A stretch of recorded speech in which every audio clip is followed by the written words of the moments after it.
Hi, everyone. I'm Sean O'Kane with Chip Estimate TV, where we bring you the latest industry trends and information in IP and SoC design. My guest today, once again, is Mr. John Blyler, Vice President and Chief Content Officer at Extension Media. And John also writes a blog twice a week for ChipEstimate.com called IP Insider. Thanks for joining me today.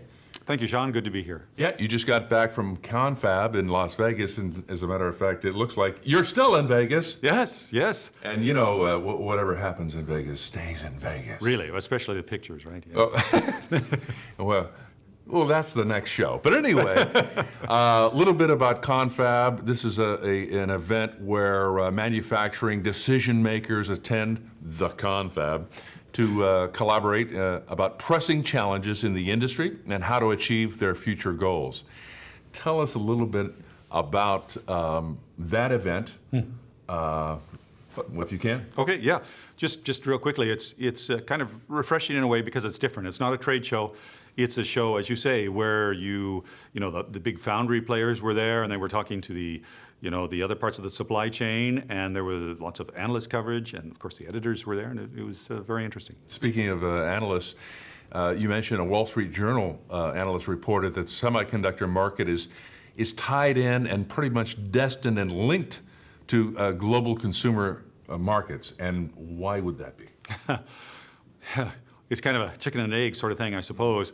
The semiconductor market used to kind of follow its own trends, but now it tracks pretty closely to the Dow Jones average. I mean the up and downs, and that's because the consumer market is such an enormous force, globally for all of this. So our destiny is tied to the consumers. Oh, okay. Also, the EDA tools and IP vendors, as you mentioned to me before, talk to the fabs for yield and manufacturing issues. Your suggestion to me was, why not have the EDA tools and IP vendors talk to the packaging guys, and why would that be important? Right, so as you said, Sean, the EDA IP community certainly talks with the fabs, and the packaging companies like Amcor and others, they of course talk to the fabs as well. But now there needs to be a conversation with the lower part of that triangle, if you will, the EDA IP and the packaging folks, because of the 3D, the die stacking, the 3D ICs that are here, but they're going to become much more prevalent in the next several years.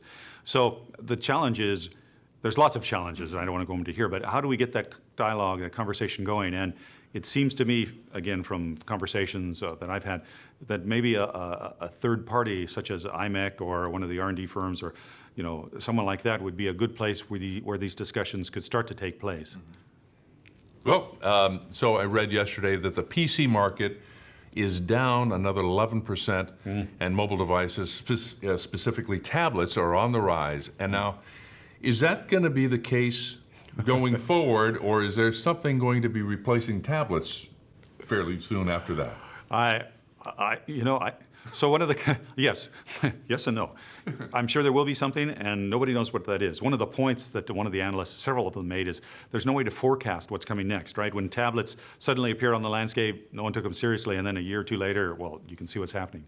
So we can't forecast or really predict what's coming. We just know that something else is coming, and it'll be interesting.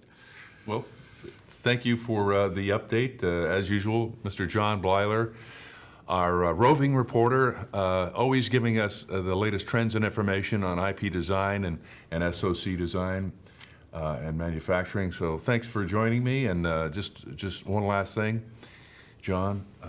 Yes. Put some money on Red 44 for me. 45? 44. 44. Okay. Red 44. Black 44. Got it.